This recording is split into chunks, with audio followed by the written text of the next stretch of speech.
Queda de cabelo, você tem? Conhece alguém? Tá ficando com o cabelo fraco, começou a ver muitos fios na sua mão. Isso piorou com a pandemia? Piorou depois de um estresse? Me conta. Então, hoje o tema aqui na Lata é sobre tricologia e a área de cabelo como um todo. Eu, doutora Cristiane Sonsino, estou aqui com a minha colega, doutora Gisela Garcia Coan, e estamos recebendo uma doutora muito especial. Ela é dermatologista, especialista pela Sociedade Brasileira de Dermatologia, formada pela Unesp de Botucatu. Isso mesmo. De Botucatu. Ela, além de trabalhar em sistema público de saúde, possui consultório e é sócia proprietária da ADA, Estética Integrativa. Estética e Saúde Integrativa. Estética e Saúde Integrativa. Então, eu estou aqui com a doutora Liara Noshala. Bem-vinda, doutora. Obrigada, Cris. Bem-vinda. Obrigada, Gi. Ó, hoje o podcast é papel e caneta na mão. Se É não isso tiver aí. com papel e caneta na mão, assiste de novo, mas não perde, porque hoje vai ser muito interessante, né? É um tema bem polêmico, é um tema que as pessoas hoje buscam saber muito, por isso até a gente trazer aqui uma especialista no assunto. E doutora, consultório, tanto privado quanto público, há uma demanda pela procura de tratamentos para queda de cabelo? Muito, né? Demais, né? Primeiro, obrigada pelo convite, agradeço muito estar aqui. E realmente, Cris, quando a gente pensa em queda de cabelo ou calvície, né? Quem que já não passou pela experiência, pelo menos de ter um momento de queda ali, né? Muito prevalente. E então, como você disse, né? Eu me formei, fiz toda a minha residência médica lá em Botucatu e logo voltei para Jaboticabal, que é a minha cidade. E logo eu fui indo mesmo para essa área de tricologia, justamente porque eu via na minha própria família casos, né? Eu tenho uma avó, tinha, né? Ela é falecida, mas na época que ela tinha características de alopecia frontal fibrosante, que é um tipo de queda de cabelo que vai perdendo a sobrancelha, cílios, depois a linha de implantação capilar vai sendo posteriorizada bastante, então esteticamente acaba chamando bastante atenção e incomodando muito as mulheres, né? Principalmente, que são as mais acometidas. Não foi diagnosticada, não foi tratada, e isso acho que acabou me motivando e me levando cada vez mais para estudar, né? Porque quando a gente pensa em tricologia, a gente sabe que são mais de 2.500 causas de queda de cabelo, então eu precisei estudar bastante e ir para essa área realmente. Então não é à toa que a ADA chama Estética e Saúde Integrativa, porque realmente eu trabalho nessa linha, eu vou olhar e tratar do paciente como um todo. Eu não vou tratar o cabelo dele, porque senão a gente não resolve o problema. Às vezes a gente posterga um pouco, mas resolver mesmo o problema, eu vou precisar conhecer a pessoa, me interessar por ela e realmente estudar cada caso, para a gente descobrir o que está por trás. Sim, então na fala da doutora fica muito bem claro que estou com queda de cabelo, vou comprar minoxidil na farmácia, vou aplicar o tônico, vou fazer receitinhas caseiras, então fica aí a dica. Tem que ter uma consulta médica, passar por um diagnóstico, entender o que mais tem de patologias associadas, quais são as causas dessa queda, e a vantagem é se fazer um exame laboratorial para diagnóstico, não é, doutora? Sim, Cris, quando a gente pensa em queda de cabelo, o sintoma, né, da queda, a pessoa sentir que está caindo o cabelo, e a pessoa chega para mim e eu falo, olha, essa é uma oportunidade que você está tendo de entender o que está acontecendo com você e de tentar se melhorar, né? Ter um estilo de vida mais saudável, buscar a causa disso. Porque a gente sabe que a gente, modificando alguns fatores, né? Seja alimentar, seja estresse, estilo de vida, a gente vai conseguir reverter não só a queda de cabelo, mas melhorar a saúde dele como um todo, né? Porque se você só, tô com queda de cabelo, vou lá, muitas vezes eu vejo até as pessoas já chegam tomando finasterida por conta e passando minoxidil. E aí você perde a oportunidade de descobrir o que está por trás ali e modificar realmente, né? Então, exames laboratoriais, eu acho que o fundamental, na verdade, é a história clínica, é você conversar, você entender o que está acontecendo, você saber como que ele se alimenta, como que é o sono da pessoa, como que funciona o intestino dele, História de vida, exato. Doenças pregressas. Exato, tudo isso é muito importante. Aí, além do exame físico, eu também faço, né, o exame capilar. A gente faz a tricoscopia, avalia como é que tá ali o couro cabeludo, se tem alguma doença associada, ou se é realmente um caso de calvície, alopecia.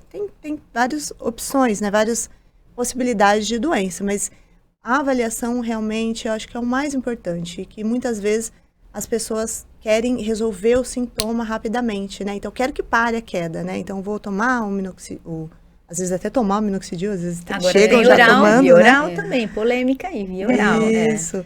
E aí, eu falo que não, que o mais importante é a gente descobrir o que tá por trás, né? O porquê que tá caindo o cabelo da pessoa. E eu acho que é legal também não perder o time, né? Não deixar, falar, tá caindo, eu tô vendo aquilo acontecer, e aí começa a comprar coisas, é shampoo, é receita do vizinho e tal, e perde o time, né, de tratamento. Aí quando vê, já está com a doença agravada. Agravada, e que você, de repente, poderia nem precisar de um transplante capilar, algo assim, né? Poderia ser tratado antecipadamente, e aí já chega nas suas mãos com algo que você consegue poucos resultados, né, lá na frente, né? Tem um ditado que fala que tempo é cabelo, entre os tricologistas, né? Então, quanto antes a gente começar a tratar, é melhor. Tem também algumas pessoas, principalmente os homens, que acabam deixando, falam assim, não vou tratar, daqui a pouco eu vou lá e faço um transplante e tá tudo certo, né? Transplante capilar. Eu vejo muito isso, Tem muita gente que acaba chegando assim, só depois que fez o transplante, porque daí o médico orientou, falou, não, você vai ter que continuar tratando e manda para mim, né? Então, aí, eu acho que tem um erro muito grande aí, porque, como eu falei novamente, né? Não é porque você tem o gene da calvície, que são vários genes, né, que estão envolvidos aí no... Aí, agora, a gente não está falando de queda, né? Eu acho que é importante a gente pontuar isso também, né? Que quando a gente tem uma alopecia androgenética, que seria a calvície, tanto do homem quanto da mulher, a gente não precisa ter uma queda, a pessoa não precisa estar tendo queda de cabelo, e geralmente não está tendo, porque é o que ela tem, e a fisiopatologia desse tipo de alopecia é a miniaturização do folículo, é quando vai afinando o folículo, o fio, até ficar fininho, igual da espessura dos pelos aqui do braço, fica bem do rarefeito, rosto. né? A gente vê áreas, ela vê o meu. A gente consegue ver áreas sem estar preenchidas. Vai ficando aquela... você vai olhando e por transparência vai vendo couro cabeludo na mulher, né? Isso a gente está falando da calvície da mulher. E no homem é muito mais fácil da gente identificar, porque a gente já está acostumado, né, a pensar naquelas entradas do homem, ou às vezes aqui nessa região occipital também. Então, esse seria a calvície, que é geneticamente determinada, mas é o que eu falo, não é porque é geneticamente determinada que você vai esperar isso se manifestar para deixar para um transplante. Por quê? Porque hoje em dia a gente sabe que a gente não precisa esperar, que a gente pode modificar isso, né? Sim, então, assim...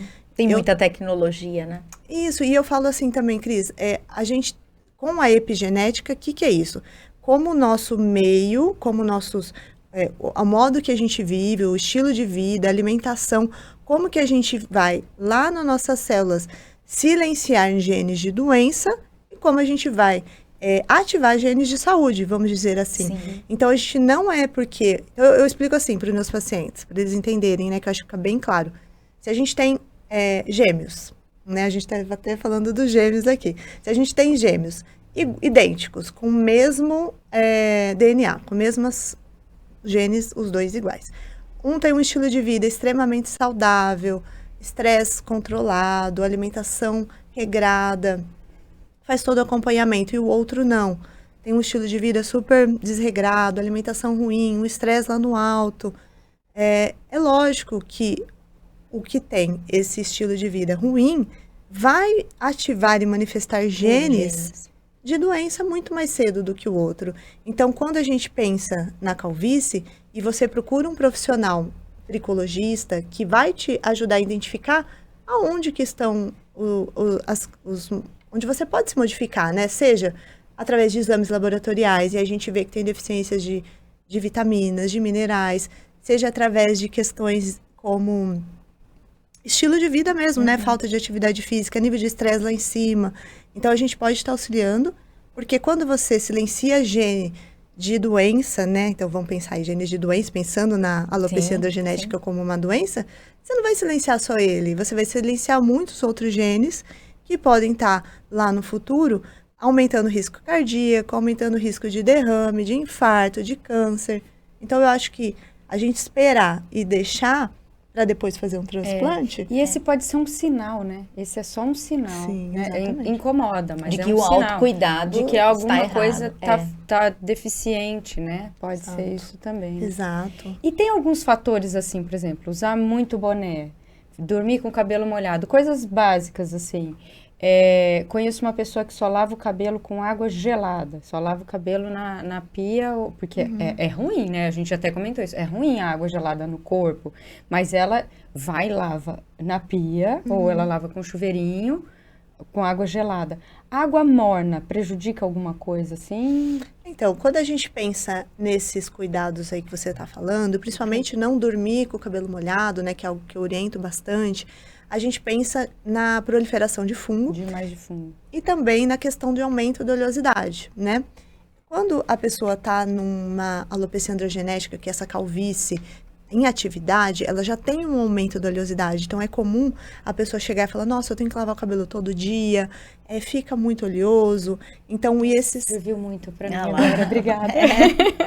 Então, esses fatores vão contribuir desta forma, tá? Eles vão aumentar a oleosidade, vão prejudicar aí, talvez, a proliferação de algum tipo de fungo, mas não que eles vão ter um papel crucial, né? Eu acho que o mais importante é entender aí que a gente tem que tratar mesmo de dentro para fora e não vai ser só esse hábito ruim em si, né? Não é uma coisa pontual, Não né? é uma coisa pontual, mas assim, várias coisas. Algumas coisas que a gente pode ter a mais de cuidados, vamos dizer assim, né? Mas que não é...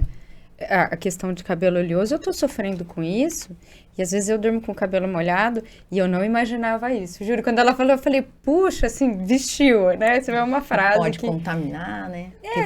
Me preocupa a questão de fungo, de ter caspa e tal, mas eu não tinha associado a questão da oleosidade. Ah, sim, Entendeu? E, olha que legal, já vou começar a anotar. Tá vendo? Eu falei que a gente tinha que anotar, eu vou ter que assistir depois de novo. Sim.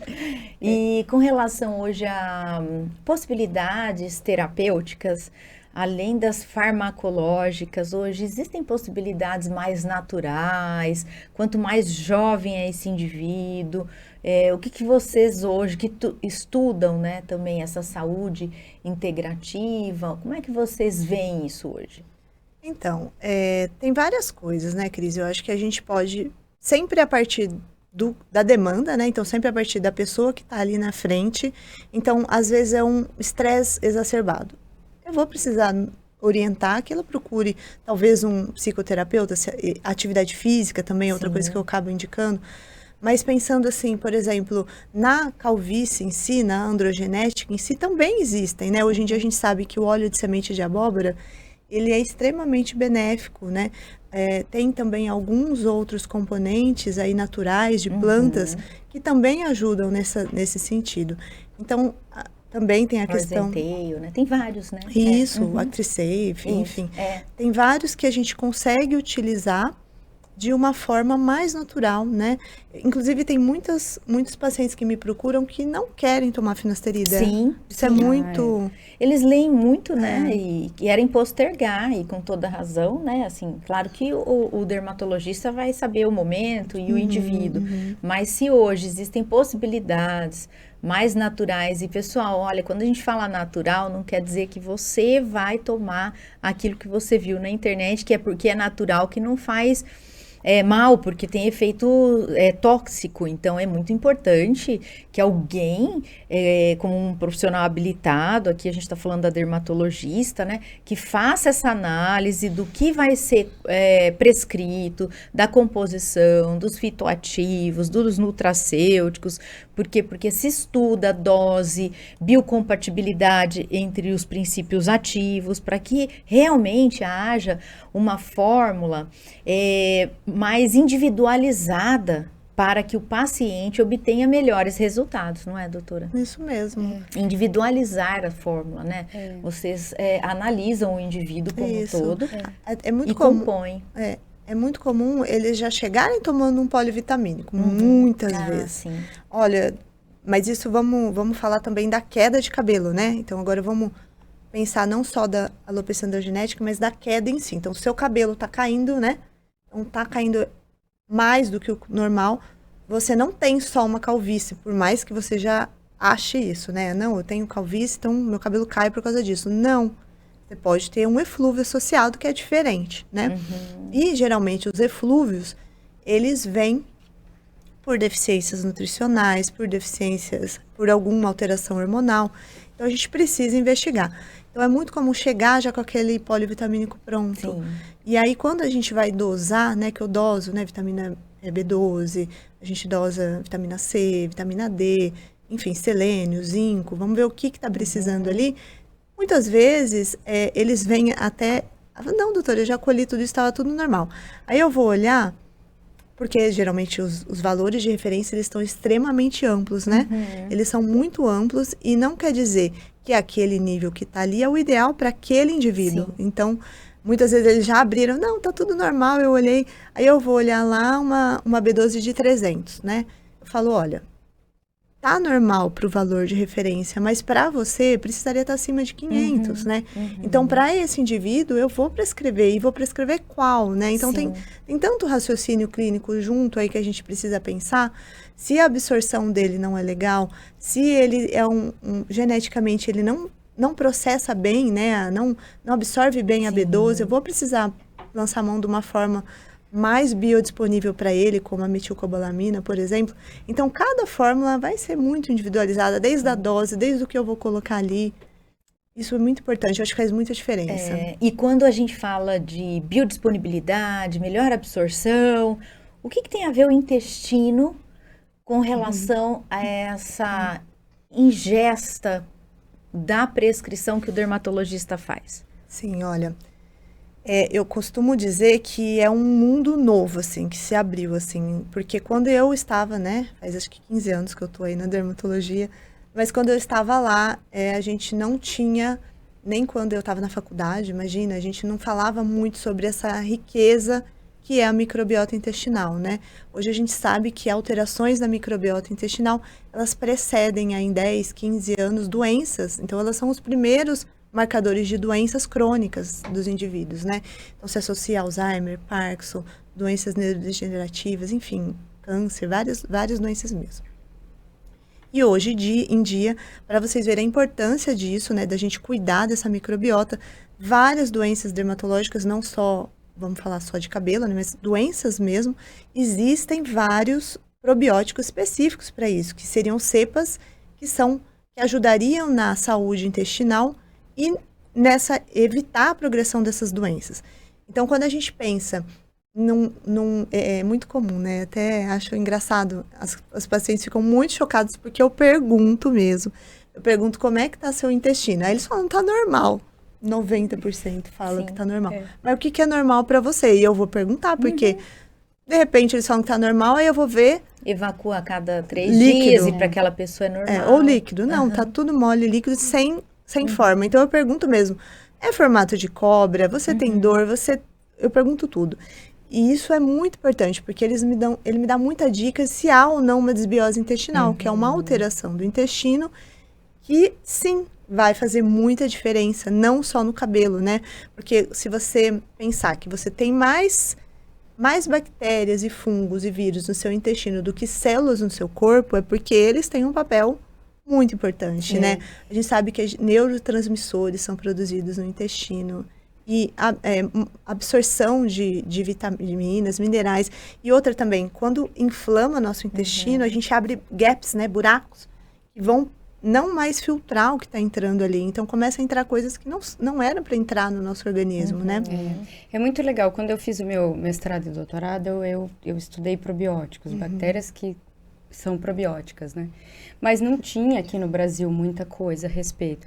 Eu estudava mais a questão de bacitracina, né? Para a gente tirar um pouco o antibiótico e começar a usar mais o probiótico, mas em questão de se trocar, né? Uma coisa pela outra. Mas uma função antibiótica da bacitracina, que era que uma bactéria probiótica produzia, né, para as pessoas entenderem.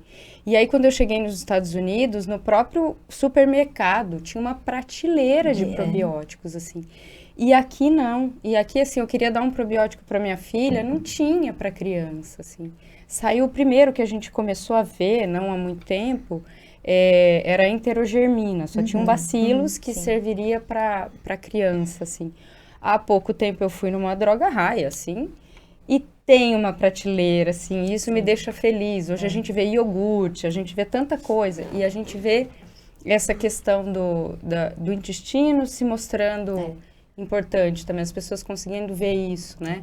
E eu tenho até um livro que chama, assim, O Segundo Cérebro. Sim. Que é o intestino funcionando como, produzindo coisas importantes também, né? Com neurotransmissores e tudo mais. E é muito legal a gente falar sobre isso. Entra um tema que é tricologia e a gente trazer isso, porque a gente fala muito isso para pele, não é? Pele, humor, tudo. A beleza do ser cabelo, mais inflamado ou não, né?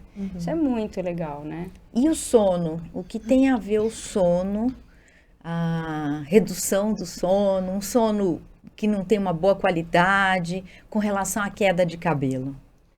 Tem tudo a ver, né, Cris? Porque quando a gente pensa que a gente não vai ter um sono reparador aí, a gente vai propiciar que, por exemplo, o cortisol da pessoa suba, né?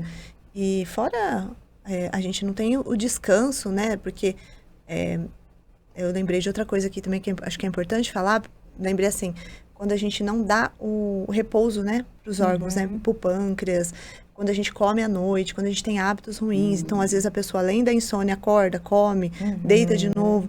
Então, é muito importante a gente respeitar, né, o ciclo de vigília, é fundamental, eu acho. Da mesma forma como eu acredito que a gente também tenha que cada vez mais adiantar a nossa última refeição, sabe? Esses hábitos muito noturnos e que a gente acaba ficando exposto demais, né, à luz, a gente acaba perdendo, a gente foi se distanciando muito da nossa natureza aí, né, se a gente pensar aí há anos atrás como que era, né? Ninguém comia de madrugada porque não tinha luz elétrica, né? Você não tinha como comer. E a gente foi mudando tudo isso. Da mesma forma como a gente tem hoje, eu falo muito sobre higiene do sono, né? Que é você se preparar para aquele momento. Porque se você ficar com a luz, celular, luz acesa, televisão na cama, né? Hoje quem que não tem, né? Celular do lado da cabeceira com a tomadinha ali, a TV ligada e de repente quer desligar tudo para dormir, assim, de uma hora para outra, né? Como se fosse esse imediatismo, né? Que a gente está muito suscetível hoje em dia, né? A gente quer resolver... sublingual para dormir. Isso, exatamente. Aí ela quer estar, né? É. Exatamente. Então, eu acho que a gente voltar a falar sobre essas coisas, né? Sono, a importância do sono, a importância de você ter uma higiene pré-sono para você realmente conseguir ter um sono reparador. Então, eu falo assim, né? Uma dica assim que eu dou para as minhas pacientes.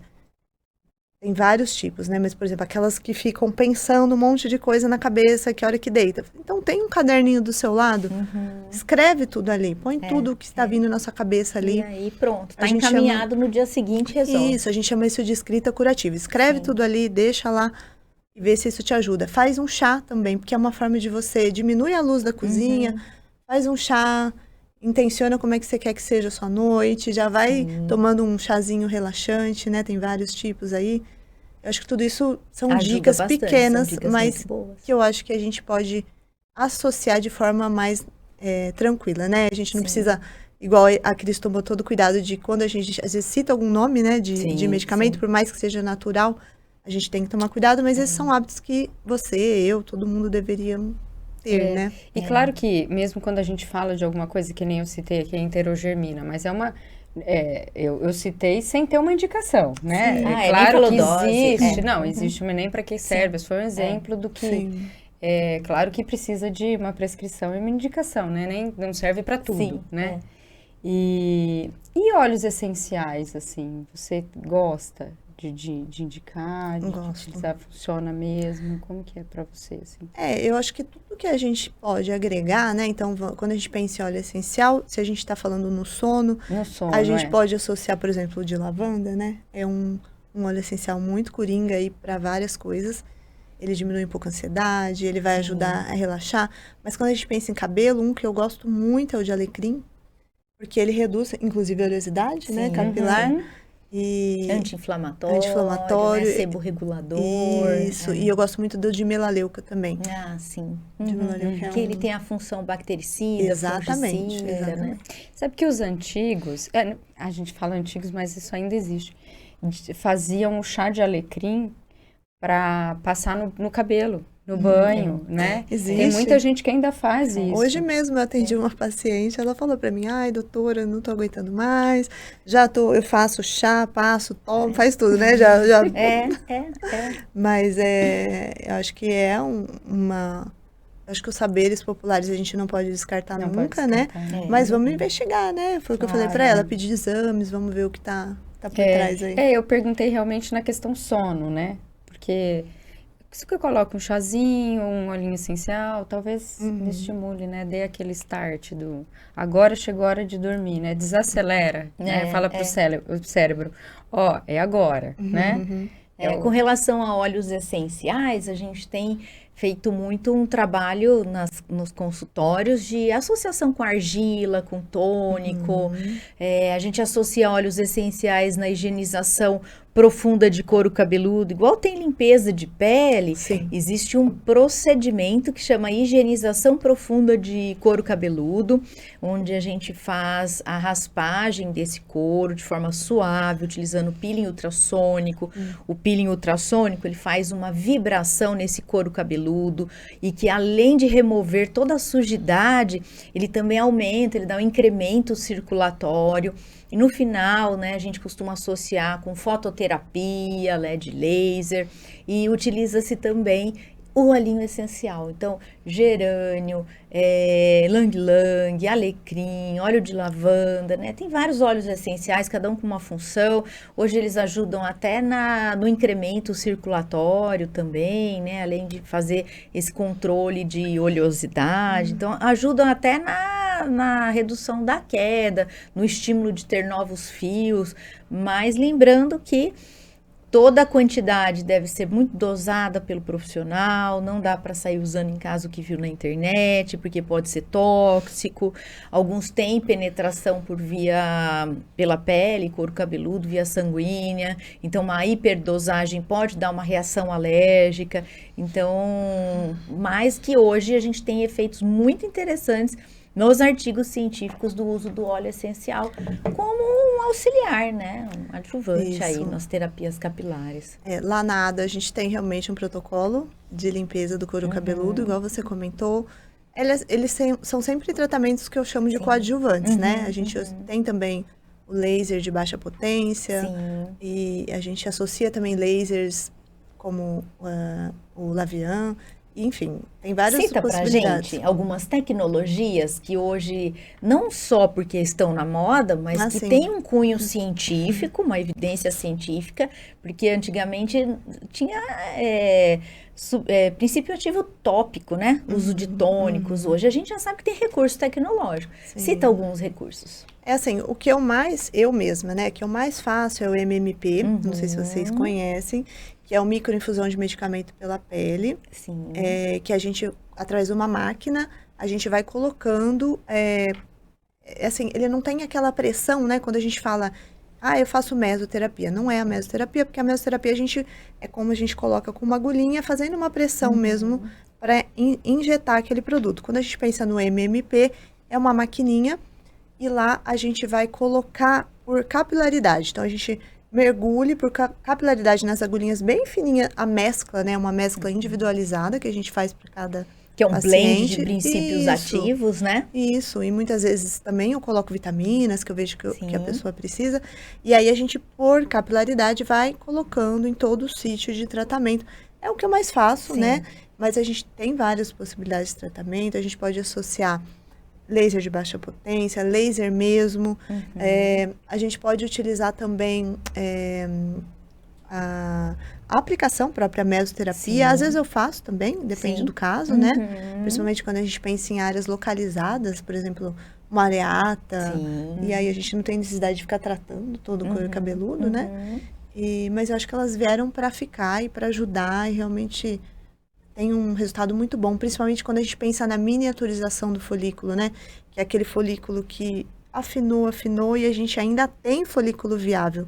Então, quando ir para o transplante, por exemplo, quando já tá com aquela calvície, com aquela careca mesmo, brilhante, que não tem mais nenhum folículo ali, ali eu não consigo fazer voltar nenhum cabelo, né?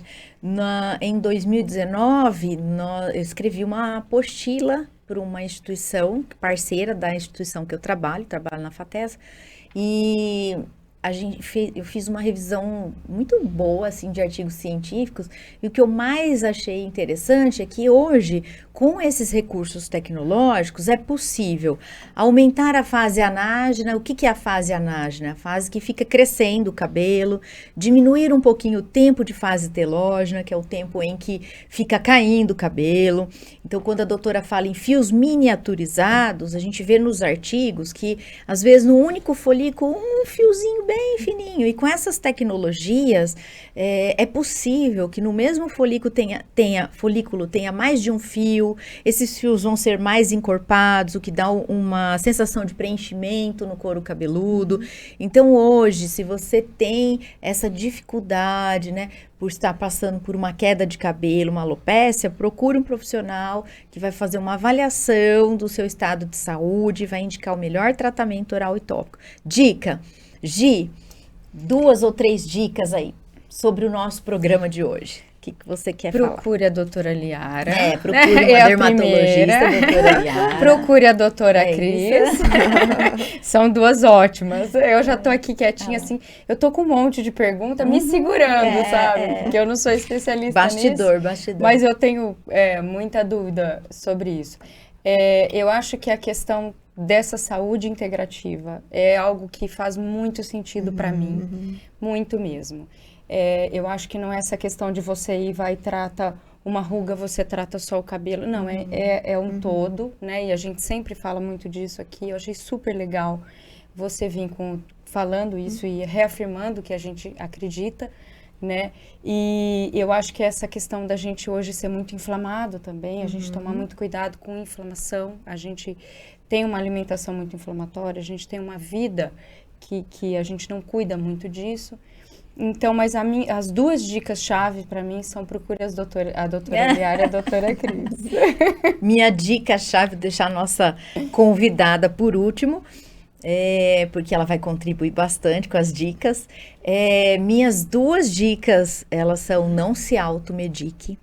E se tá caindo o cabelo é porque alguma coisa de errado tem, então precisa ser investigado. Então, 2 dicas identificar o que está errado. De que forma? Indo num profissional habilitado. Então, passar pelo dermatologista, fazer seu screening de saúde e, sim, confie nos tratamentos propostos, porque hoje existe uma gama de tecnologias que vai te ajudar a cuidar dessa queda de cabelo e elevar a sua autoestima. Agora, por fim, nossa convidada e dermatologista, doutora Liara, com as dicas para cuidado com os cabelos.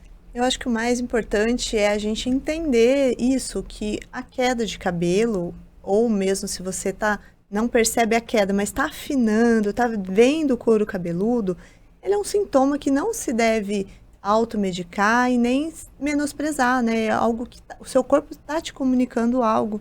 Então, olhar para isso e procurar um profissional que realmente entenda você, que realmente se interesse por você, que realmente queira te conhecer, né? E não só prescrever algo já pronto, algo já que todo mundo já sabe, né? O que vai ser, né? Tecnologia, evidência científica tem, né? É isso aí. Então, hoje acho que nós temos bastante recurso tecnológico. Bastante recurso. Né?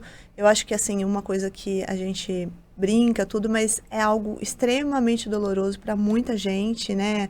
As pessoas chegam, às vezes, com depressão mesmo, e muito agravada pelo problema capilar ou com um estado de ansiedade muito grande.